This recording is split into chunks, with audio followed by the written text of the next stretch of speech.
The Sukhoi Su-24 is a supersonic all-weather attack aircraft developed in the Soviet Union between the late 1960s and early 1970s.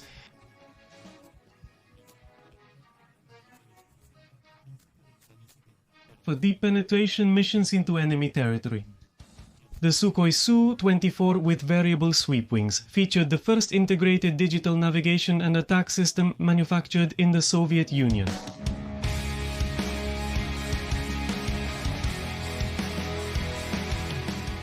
It resembles the American F-111, although its capabilities are more similar to those of the European Panavia Tornado. Welcome to a new video. This is Aeropedia.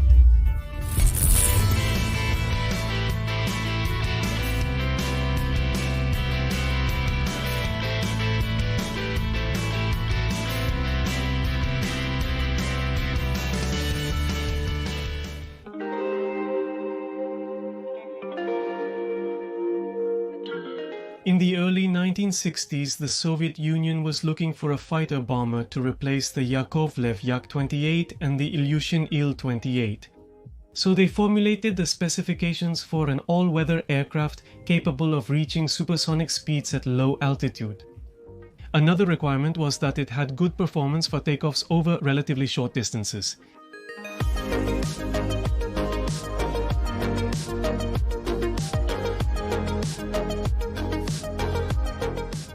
The first prototype, with the codename T6, flew for the first time in 1967. This one had delta wings and 4 vertically positioned engines for short takeoff and landing or short takeoff, but they found that it had very poor control. A modified version, the T6 No. 2, without vertical boosters and with downward wingtips, which resembled the British BAC TCR-2, turned out to be more functional, but its low wing loading made low altitude flight difficult.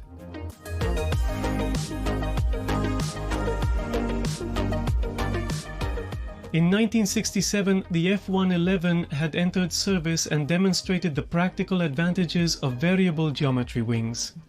Therefore, the Opitno-Konstruktorskoye Bureau Design Bureau was officially tasked with investigating this configuration. Then came the incorporation of variable geometry wings, which had been used shortly before in developments of the time, such as the Su-17 and the Mikoyan Gurevich 23. The second prototype, which flew for the first time in 1970,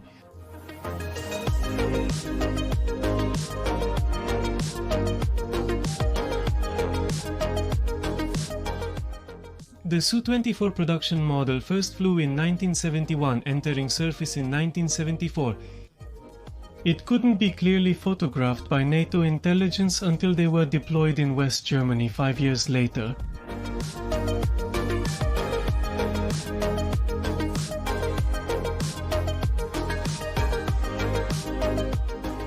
It's a large, heavy twin-engine supersonic attack aircraft with variable geometry wings.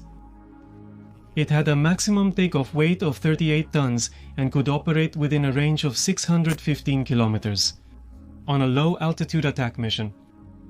Its top speed was 1.315 km/h at sea level, and it had 8 hardpoints to carry up to 8,000 kilos of weaponry.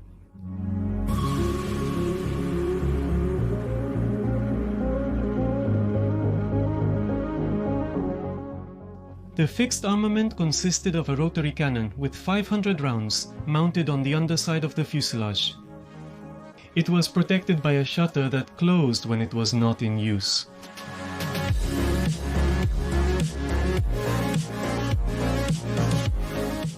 The outer mounting points under the movable part of the wing also rotated with it, and there it used to carry 2 R-60 infrared missiles for self-defense.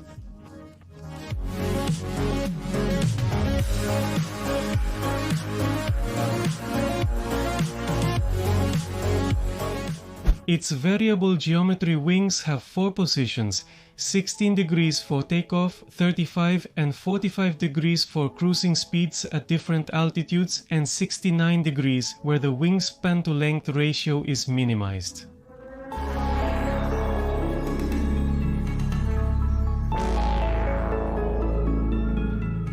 The variable geometry gives it good short takeoff and landing capabilities, allowing it to land at speeds, for example, of 230 km/h.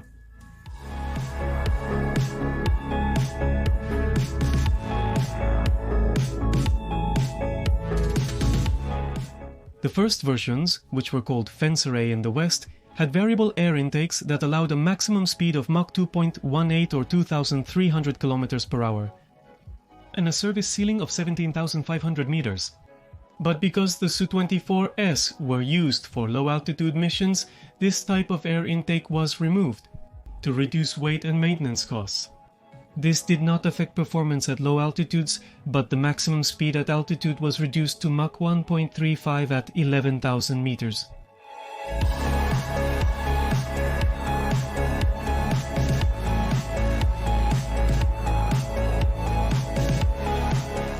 Part of the initial fear from the West about the Su-24 was based on the assumption that it used turbofan engines, which would give it a great operational range.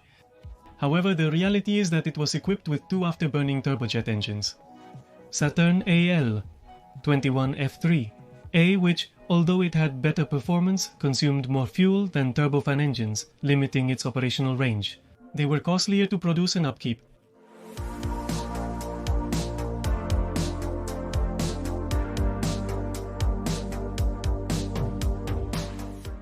In the cockpit of the Su-24 there were two seats side by side for the pilot and the weapons officer.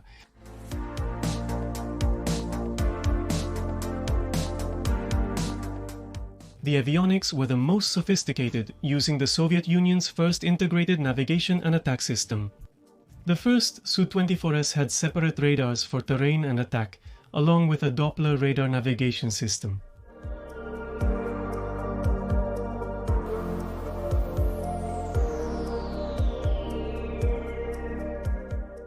The development of a substantially improved version was the Su-24M with a NATO codename.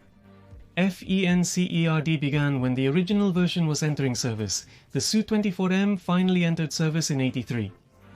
From this, two specialized variants were created. The Su-24MR or Fencer-E for reconnaissance, which keeps most of the electronic equipment but without the attack radar. Orion-A, and instead of a cannon it has two panoramic cameras and a side-looking radar.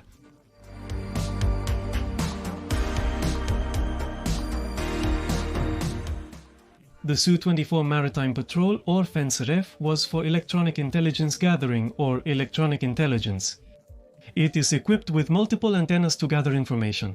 It keeps the internal cannon and could carry up to 4 R-60 missiles for its own defense.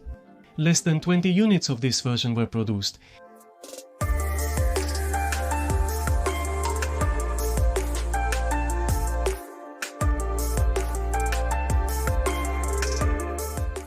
The export version was called Su-24 Mark, which had reduced avionics, and some models did not have the in-flight refueling probe. Around 1,400 units were produced, and they remain in service after the dissolution of the Soviet Union in some countries, such as Azerbaijan, Kazakhstan, Ukraine, and Uzbekistan. In Russia, there are still some operational units that are gradually being replaced by the Su-34.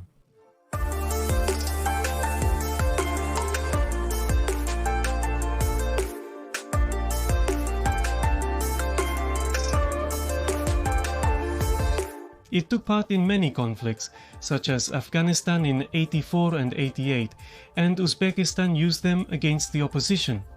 Tajikistan in the '90s, during the Russian operations in Chechnya in '95 and '99. They were also used in Georgia in 2008 and more recently in Libya and Syria.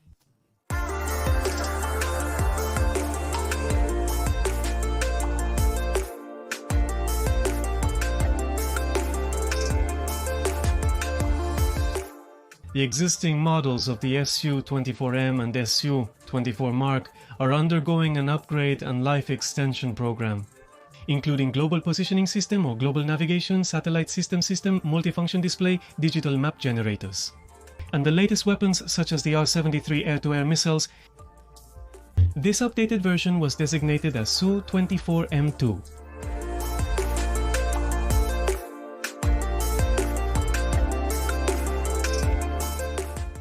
Until next time, I'm Marcos and you're watching Aeropedia.